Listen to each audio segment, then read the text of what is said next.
This episode of the Farmers Weekly podcast is brought to you in association with Bayer Crop Science.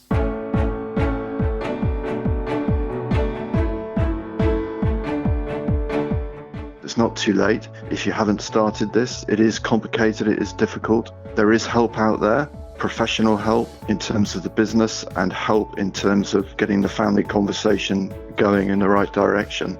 A listening ear from farm charities as inheritance tax rules come into effect. We've the latest advice for farming families. Electricity standing charges go up this month, what it means for your farm business. Farm management software, what's hot and what's not, and will a new law on livestock worrying reduce dog attacks on sheep this Easter? Welcome to the Farmers Weekly podcast. I'm Johann. I'm Louise Impey. And I'm Hugh. Broom. And it's straight to our top story. Long-feared inheritance tax rules finally coming into effect from the 6th of April will leave many farming families with a hefty bill on the death of a loved one. The new rules mean some family farms could have to be sold to pay death duties, but if you haven't yet done so, you can still take action to mitigate at least some of the threat. I spoke to Farming Community Network Helpline Coordinator Mark Thomas. To reinforce, it's not too late. If you haven't started this, it is complicated, it is difficult. There is help out there, professional help in terms of the business and help in terms of perhaps getting the family conversation going in the right direction. I would just say to people, please take that step before things get too stressful. And for farming families and others in the farming community, Mark, FCN, the Farming Community Network, is very much a listening ear. What sort of calls are you getting to your helpline? Broadly, calls fall into three categories. So business related, in particular at the moment, people are finding that they're in financial stress, debt. I think loss of direct payments has obviously change the financial equation on many farms. People are having to look at that and make decisions about that. Changes to tenancies, changes in bank arrangements, who are probably looking a bit harder given the changes that have happened. The second category is really relationship related. So family fallouts, disagreements, things to do with succession, entitlements, sibling rivalry, divorces, all of those sorts of things. And I think that's probably the heading that we're hearing. We haven't had many people ring specifically mentioning inheritance tax. We've had a few where they're worried about a parent or a grandparent. But I think most of the calls that we're receiving would be around the implications of what's happening, people having to have the conversations that have been difficult. And that is then bringing to the surface disagreements and fallouts. And then the third heading is really health related. So physical health, impacts on people's mental well-being, impacts related to later life challenges, perhaps people's physical health, meaning that they're finding the day-to-day farming more difficult. So those three headings, I would say, are the main ones. But of course, life doesn't come under neat headings, does it? So there's usually a combination of factors that result in somebody picking up the phone. An inheritance tax is going to have implications and could trigger a call to FCN under any one of those three headings: business, family, and indeed health. What's your message to Farmers Weekly podcast listeners who'll be wanting to look out, not just for themselves perhaps, but also for loved ones and family members? Try and be proactive, act early. The earlier, obviously, one can start to put one's thoughts in motion, take some action, create a plan, get a family together. These things are going to take time. The earlier you can do that, the better. Focusing on the things that are within your control, I would say. Being prepared to take advice. And within that, I would say, and this is sometimes where we can help, that we can't give advice specifically, but we can help people prepare for those meetings with their advisors, perhaps to think ahead about what information they're going to need before the fee clock starts ticking. We can help them order their thoughts, think about their priorities, help them think about the options that they have. Being prepared to share the load. I know it's always talked about, but starting a conversation, spotting the signs that somebody might be having it tough at the moment, a change in behaviour, stop going to the pub on a Friday evening, you're not seeing them at meetings, they've got unusually quiet, just start that conversation, ask them how they're doing, and generally look out for family and friends in that respect. And, probably taking some time just to, I know it's so easy to say, but so important to try and just step away if you can from that. When you have got things piling in on top of you, just try and step away, go for a walk, try and appreciate what you have, think about what builds positive mental health for you. It might be physical exercise, it might be engaging with people, might be listening to a podcast, Johann. I wouldn't underestimate the importance actually of what you and Hugh and Louise do. You're a friend and a companion with people through the day, and just being able to perhaps switch into that away from those negative thoughts that are coming in is really important. But engaging, being with others, I think is really important, and trying not to get isolated. And the Farming Community Network helpline number for people who do want to get in touch, Mark, what is it?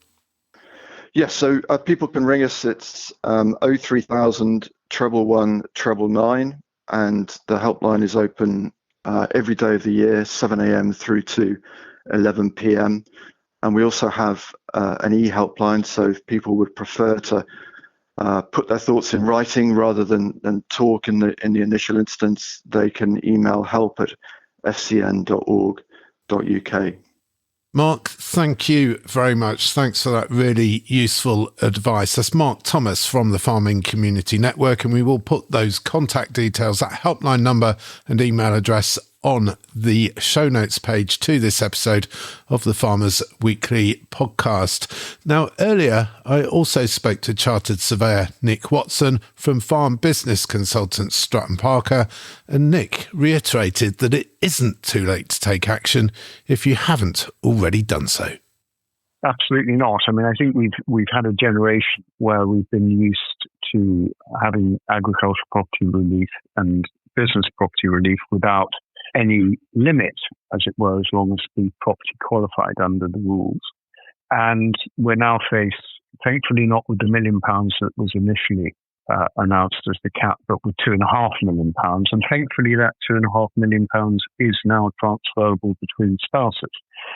So combined £5 million of APR, BPR on the face of it takes a lot of farms out of the net, which is welcome news, great news. But it's definitely important not to take that for granted, because there are unintended consequences woven all into that. And if one doesn't review, then one is in danger of being caught out. So it's definitely a call to arms and to understand your true position and to make plans. And what sort of things should people be doing, Nick? It's not an easy subject to talk about or address, but it can be done, can't it? It's an emotive subject, inevitably, but facing up to that and having those brave discussions and engaging with one's advisors. And my recommendation is always to assemble a band of 3 musketeers in the form of your accountant, your lawyer, and your agent. And between the 3 of them, it is eminently possible to come up with a plan that both mitigates tax and is practical and workable and leaves you with a business that's fit for the future. And advisors like Stratton Parker then, Nick, you're not tax advisors yourselves, but you do know what works and what doesn't work from a practical farming point of view, I guess. Precisely. And broadly, the way it works in most cases is the accountant will focus on the taxation aspects. The lawyer will focus on how to structure any changes that need to be made. And the land agent will provide the accurate valuations, which are absolutely essential to the whole process, and equally will add a level of practicality to make sure that the business that remains after any reorganization to mitigate tax is one that's workable and fit for the future.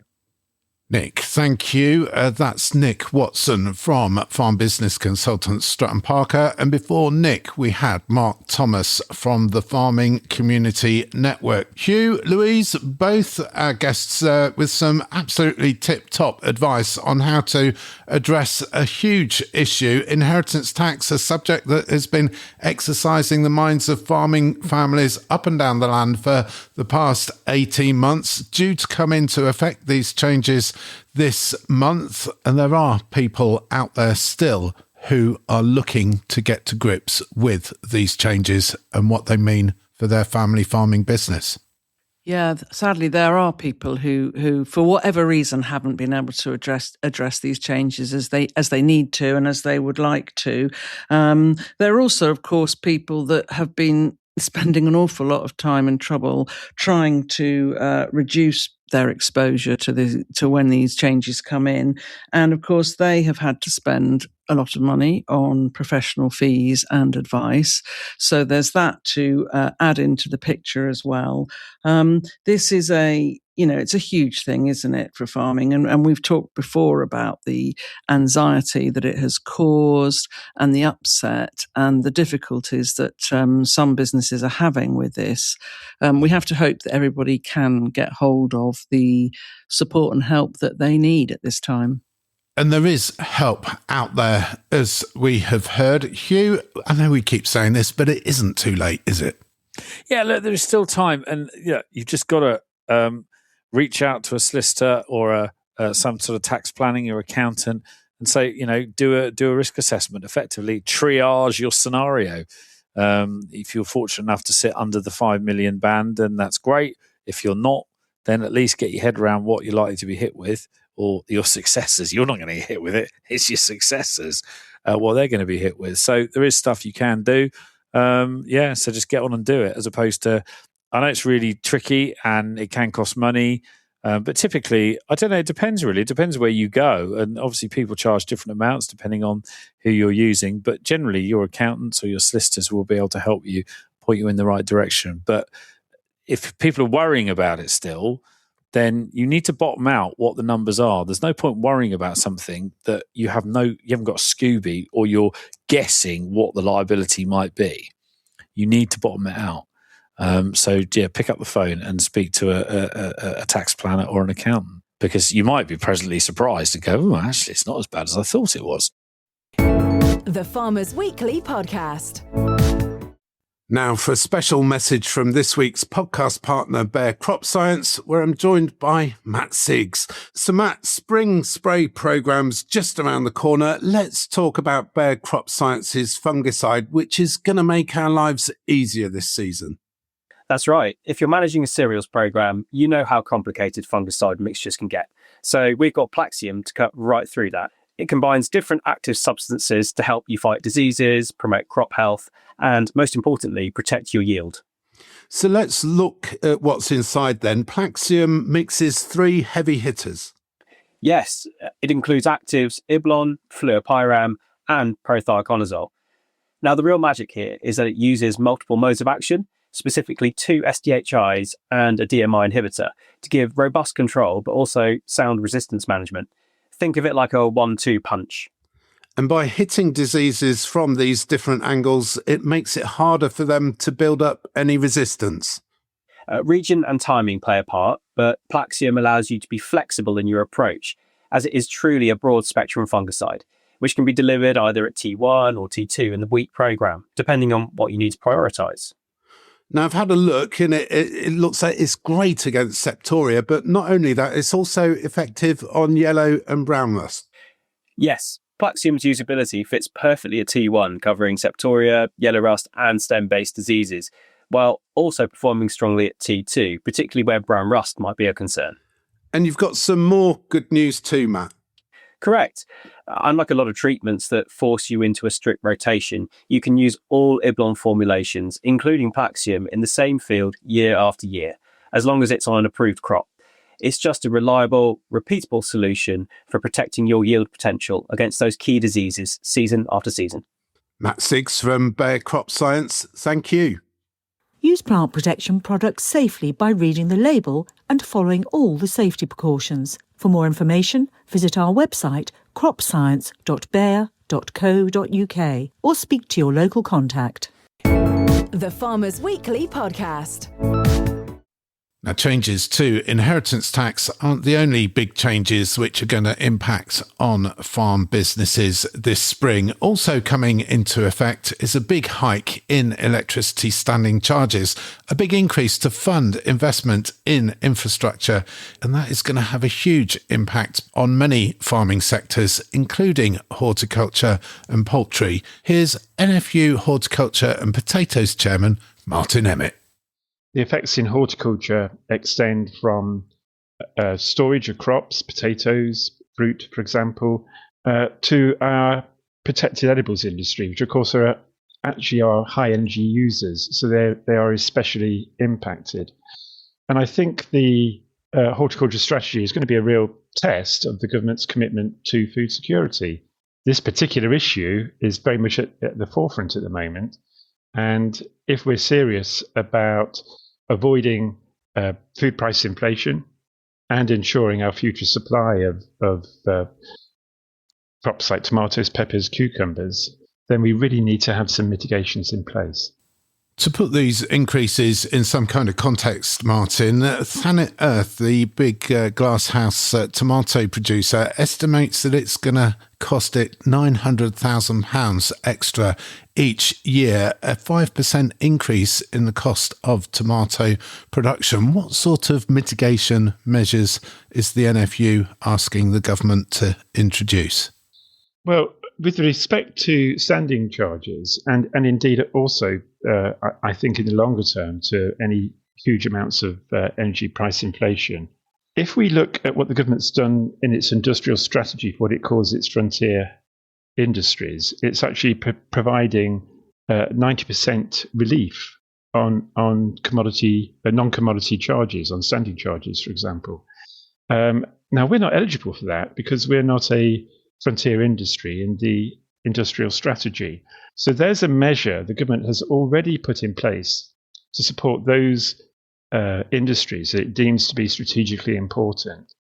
And this is exactly the type of measure that we really should be seeing applied to our own sector. So that's what you're asking the government to do. In the meantime, what are you advising farmers and growers to do?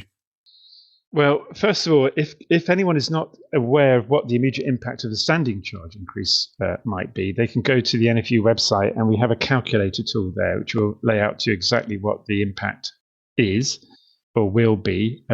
Obviously, there are a few businesses that actually may not be facing into this immediately because of the way their energy costs are structured, but that tool will give you immediate feedback of the impact of the standing charge increase. You can also talk to NFU Energy, and they will look at your particular circumstance and see any immediate mitigations. But apart from that, and I do realise just the immediate challenge this is putting, especially on our protected edibles sector, apart from that, write to your MP now, because this clearly is the type of issue that they ought to be supporting your business in addressing. And as the NFU, you're continuing to lobby the government too? Well, our next steps are to continue working with DEFRA to keep talking to Department of Business and Trade about getting some suitable mitigations in place. We're also talking to Ofgem about a pricing structure that actually doesn't penalise businesses that have high capacity supplies but low utilisation. And that's the bracket that many of our protected edible growers are in, for example, because in fact, most of the time, they're generating their own energy. It's only that they need a high capacity supply when their own power generation has gone offline. And we do realise just how threatening this is to those nurseries and businesses that actually do have very high energy demands. And you are, I guess, in this for the long haul. We saw how long it took to get the government to accept that changes and amendments to its inheritance tax proposals were. It did finally ease the pain for farmers somewhat, not totally. How hopeful are you that the government will eventually listen to you on electricity standing charges? I really do think that for sectors of our industry, this is, once again, another existential issue that we're facing into. We are utilising, our full resource at the NFU. Our president and our vice president have been involved with the discussions of the Department of Business and Trade as well as DEFRA. I myself, as you probably know, posed the first question to the Secretary of State at conference on this very issue. We are absolutely putting our full resource into this. And I just think it's imperative that we get an outcome. The impact otherwise on a vibrant part of UK horticulture would be extremely severe. And I hope that message is getting across. I think in due course we will get it across. But for the time being, we've just got to keep pressing the case. That's NFU Horticulture and Potatoes Chairman Martin Emmett. Hugh, it's clear that this big hike in electricity standing charges, this is going to have a huge impact on, as Martin says, a vibrant sector of UK horticulture and agriculture. Yeah, it is, and particularly on those meaty connections. So, bigger than 100 amps on the three-phase. Ours, surprisingly, hasn't moved that much. We've got a couple of three-phase 100 amp, 69 kilowatt connections. They haven't moved that much. I know one of them, I put one of those connections in last year, and when I got a quotation, I thought, we might need a bit of headroom. Let's put a 200 amp one in. Oh, my word. The standing charge quoted last year for the 200 amp supply was about £8.60 a day. So you can do like $3,000 in standing charges before you've even drawn a bit of electric or pushed any back in with your solar panels in our case. So we didn't do that. So yeah, it is going to be. So anyone that's on, those big connections, like I say, they've historically had high standing charge rates, but now obviously they're getting bigger. I think the interesting thing is how the grid is developing and evolving, because traditionally they always used to say that a third of so forget the standing charge, if you look at the amount you're paying per kilowatt, a third of that money would go into the network operator, so either the local DNO or the national grid, and that would pay for that along with the standing charge. But of course, as more and more people now generate their own electric, they're not pulling as much electric out of the grid. And if you had a scenario, it's a bit like the Australian town 10 or whenever it was years ago, went totally self-sufficient, had loads of solar, loads of wind, and they had, and the Australian Power, Ozpower or whatever came to them and said, we'll cut you off now then, because you're not pushing anything in or out of our main. You're hardly exporting anything and you're bringing nothing in.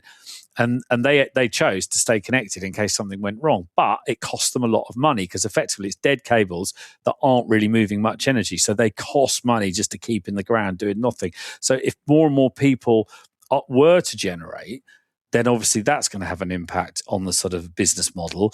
But then obviously the main reason they're taking all these increased standing charges is to do all the stuff which I know upsets a lot of people, putting pylons up to get power from, for example, the East Coast down into the grid and stuff like that off the offshore wind arrays, et cetera, et cetera. So it is a tricky one.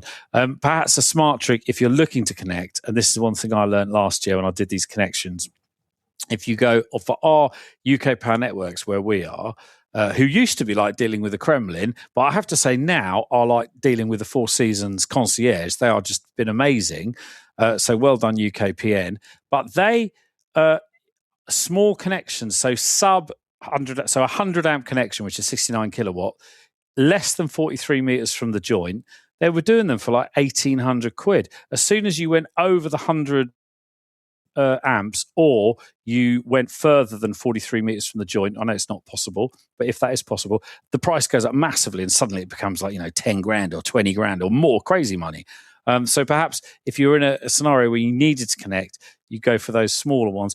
I don't know. One thing I don't know, I said a friend of mine had a situation where he needed to connect. I said, could you be a cheeky so and order like 300 amp ones in succession and then have them slowly installed?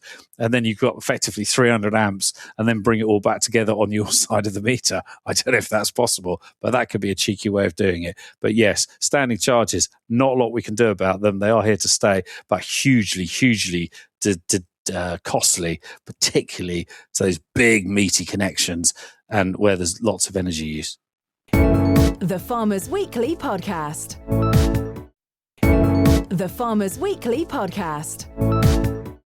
You're listening to the Farmers Weekly Podcast. Welcome along wherever you're listening to us from. You can email us podcast@fwi.co.uk. And if you're in the UK itself, you can message us by texting the word farm followed by your message to 88440.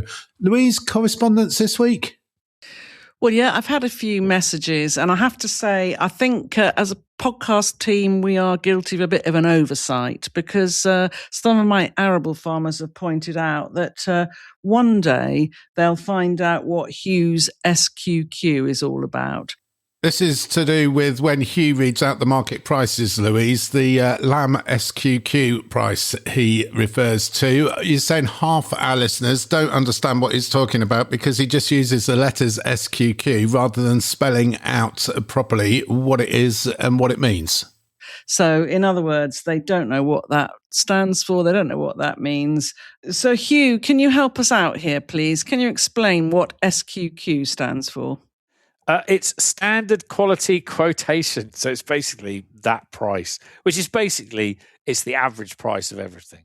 There you go, standard quality quotation, or as Hugh says, basically the average of everything. It's a number which, it means that you can compare prices on a week-to-week basis because they all reflect the standard quality quotation. So I hope that sheds some light on SQQ and what it means. Now, last week in Farmers Weekly magazine, we had a brilliant article by Abby Kay suggesting that farmers, in many cases, are unfairly blamed for water pollution when in fact they're trying to do the right thing. Well, this week, Louise, we've got another brilliant article, although not by Abby Kay this time. Well, I've been so impressed by an article that's in the arable section this week. It's written by Mike Abram, and it's about farm management software, the options and the prices. Now, this is a really excellent piece. Mike's done an awful lot of research to get this sorted. I think, we need to recognise the software situation has changed quite a bit in the last few years. We all got used to just having Gatekeeper and Muddy Boots around. But, according to Mike's article anyway, there are now 8 options, and, they do all have slight differences and different functionality. And he has really gone through the detail on that to look at what they offer. And the costs, not only of the actual purchase price, but the ongoing support fees as well. And I really like the way the article's been divided up into the old timers in terms of software and then the newcomers. And that comes with a checklist of what each of these programs can and can't do. It also includes a one-line summary and a value for money rating. So really, as I said, really gone into some detail. I mean, we all know, don't we, that farmers and farm businesses are recording so much more information now than they ever used to. So he's looked at what they can and can't offer. I think also it's probably really worth me saying that Kieran Walsh, independent agronomist, has helped provide a lot of information for this article. And I know Mike was very grateful to him. But it's a fantastic piece. It really does sum it all up really nicely.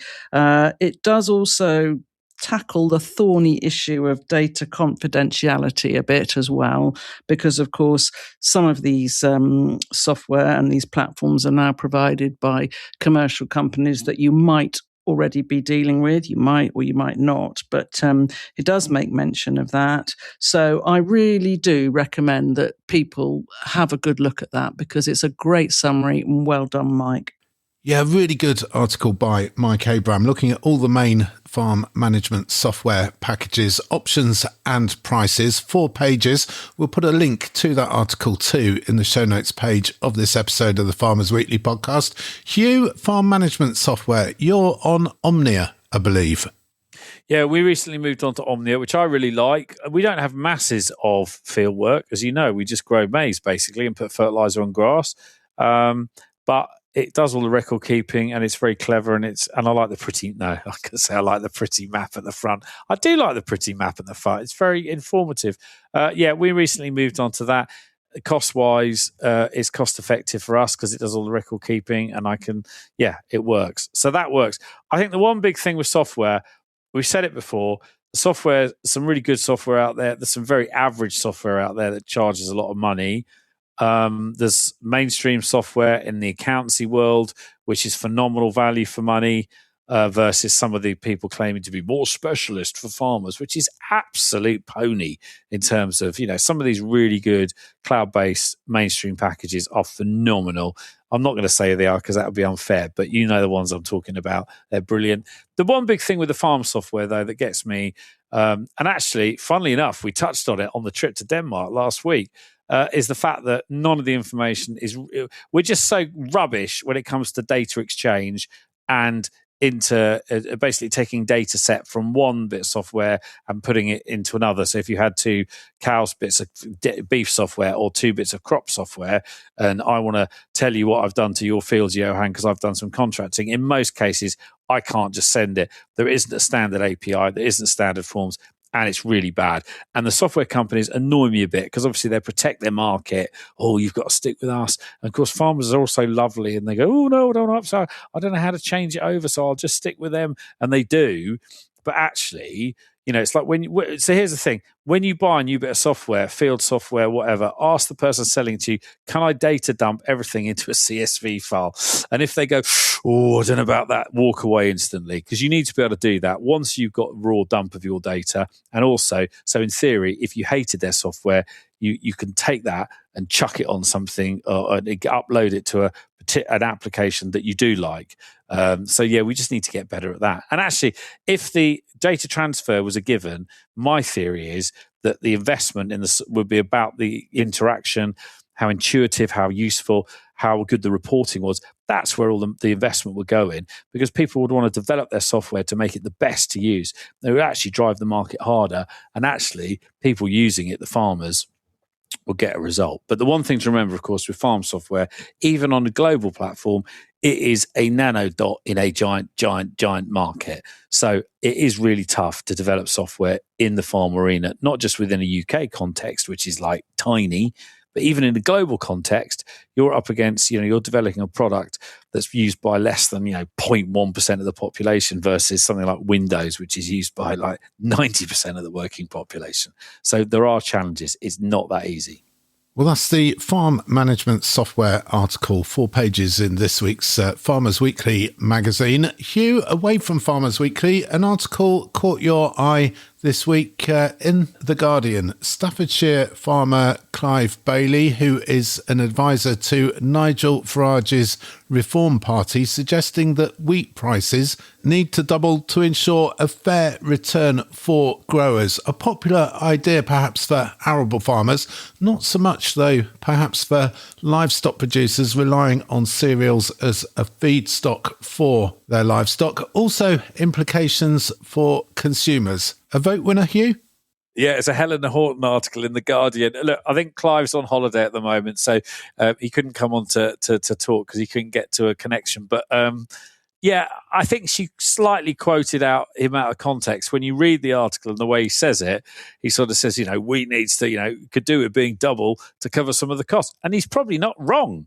It goes back to this thing, doesn't it? Years ago when they did it was about 15 years ago, and someone did what should the price of wheat be today in real terms if you inflate everything as it should be. So you inflate the output price of wheat along with everything else, the RPI shopping basket. And this was about 15 years ago. And then the price of wheat was like 180 odd quid a tonne or something. And it should have been, close to £800 a tonne. So actually, if you RPI'd it, and of course the support system we know has completely and utterly blown apart the true costings because of the way that money comes or has historically come into the system.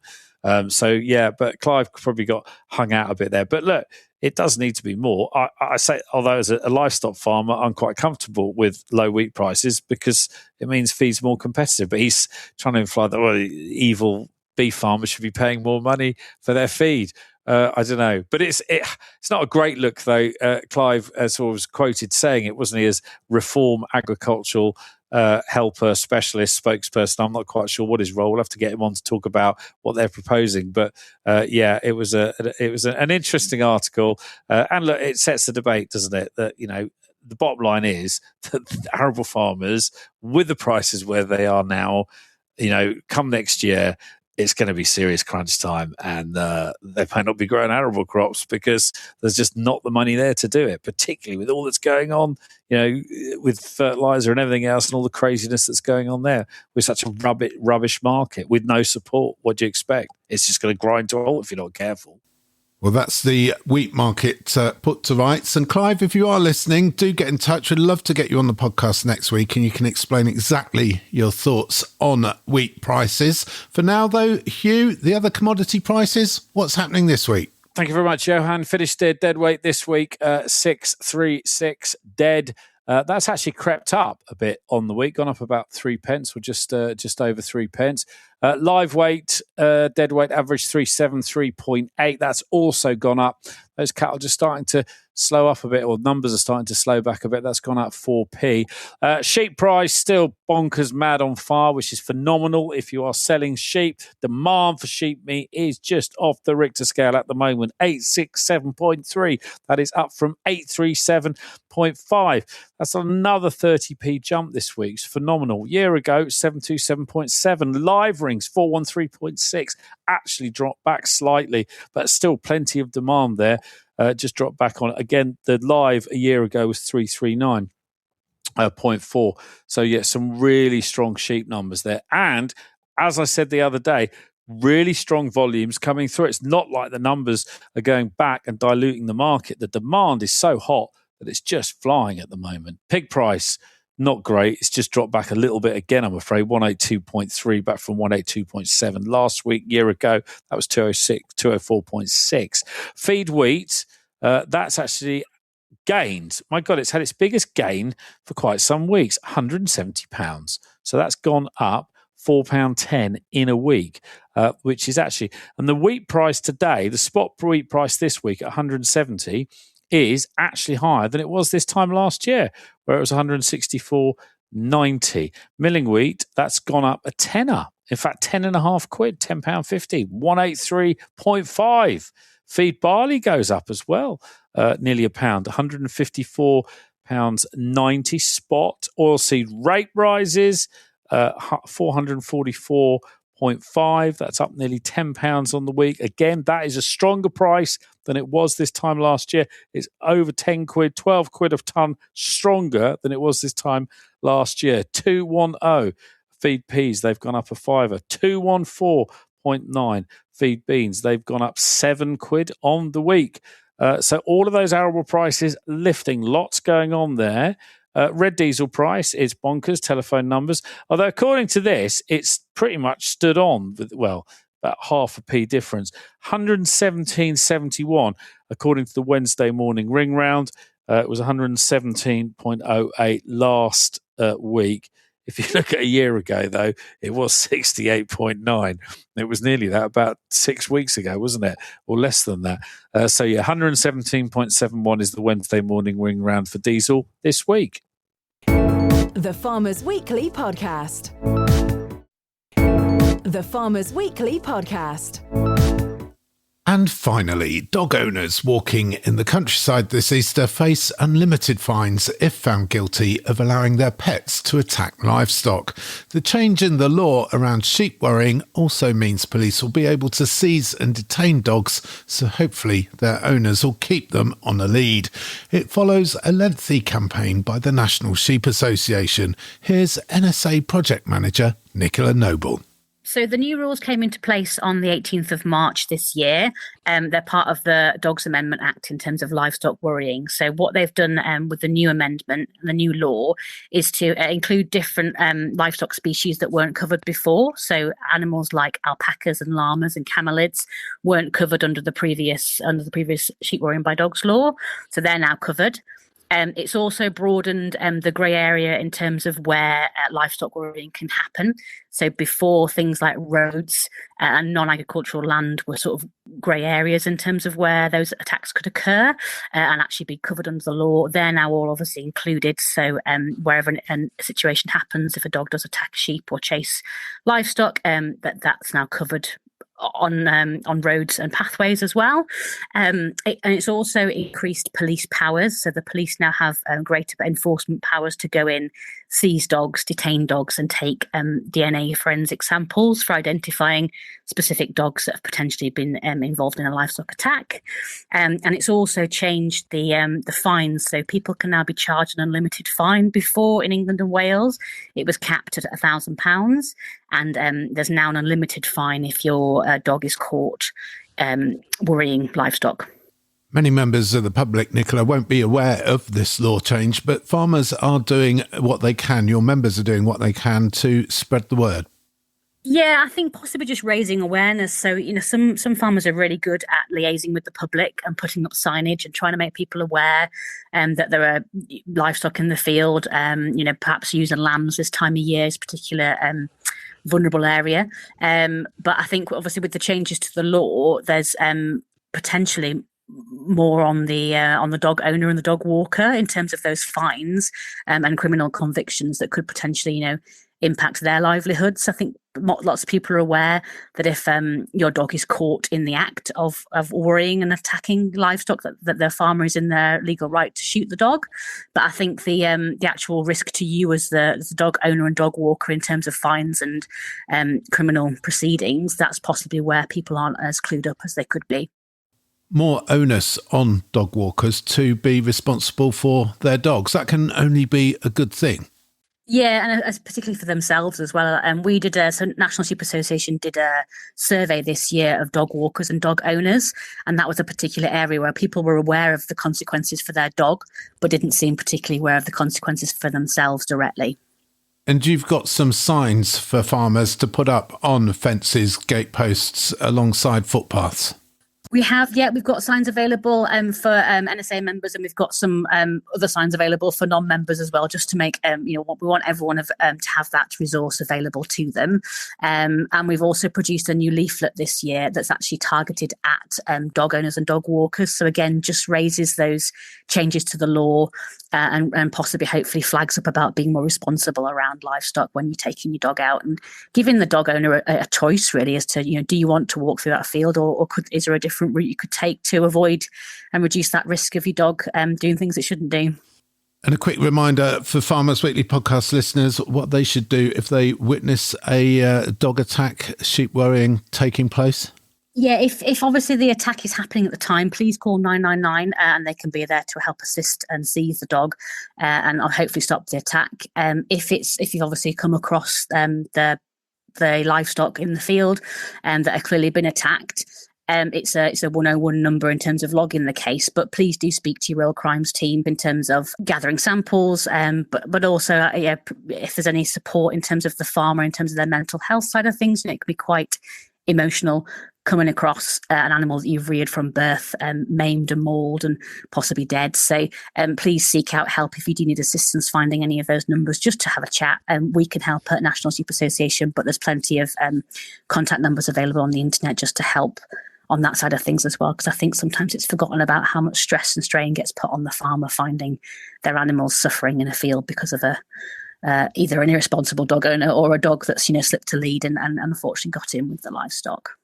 Nicola Noble from the National Sheep Association, thank you for taking the time to speak to us. Louise, these new laws, this law change, instigated, as it happens, by former DEFRA Secretary Therese Coffey, a long time in the making, but here at last. Yeah, about time too, isn't it, really? We've all seen these dreadful stories of these instances of dogs being completely out of control, and there haven't really been any, well, not serious enough penalties anyway for what's happening. So I'm really pleased that this has happened and this has been pushed through. One of the things that I found really quite interesting when looking through the detail of this is that actually the definition of worrying Now, physical contact is not necessary. So, that's interesting. Just the dog being at large, actually being in the same field as the livestock and or chasing them is considered to be livestock worrying. So, irresponsible ownership, if that's the right term, is now going to be treated with much greater severity. The fines have gone up considerably. Police powers have been increased, which is good news. So hopefully we will see less of this. I think obviously farmers are very aware of this act. I'm not sure whether dog owners are as aware, but of course, if their dogs are misbehaving or are causing problems, then they soon will be aware. Responsible dog ownership and keeping dogs under control important all year round, Hugh, but even more so at Easter when there are lambs in the field.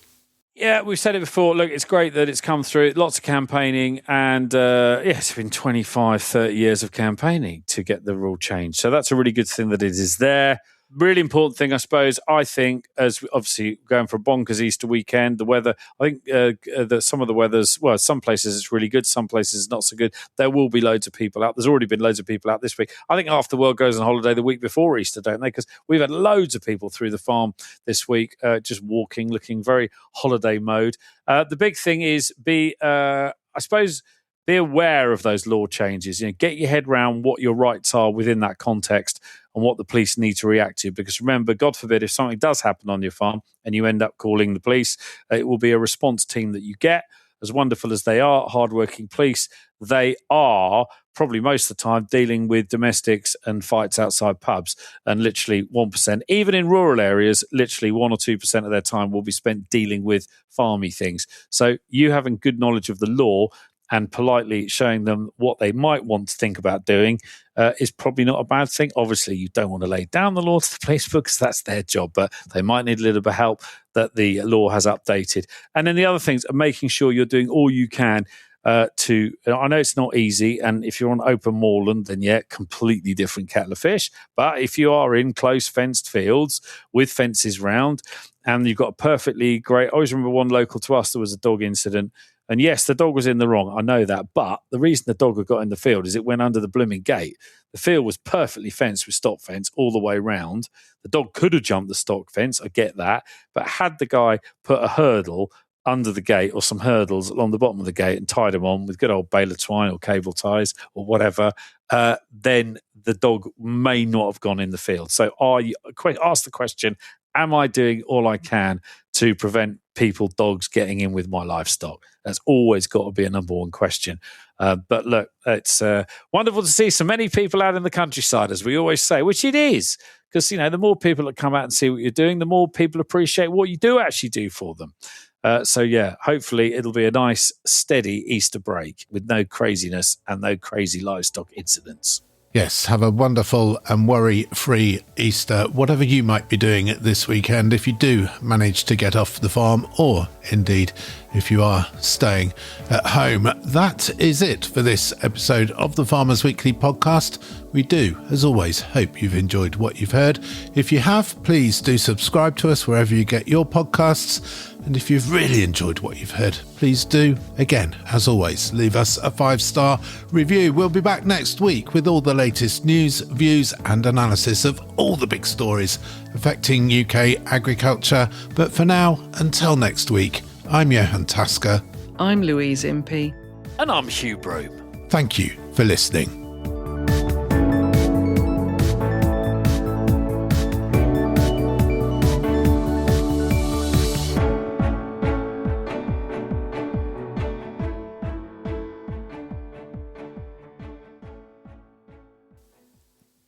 This episode of the Farmers Weekly podcast was brought to you in partnership with Bayer Crop Science.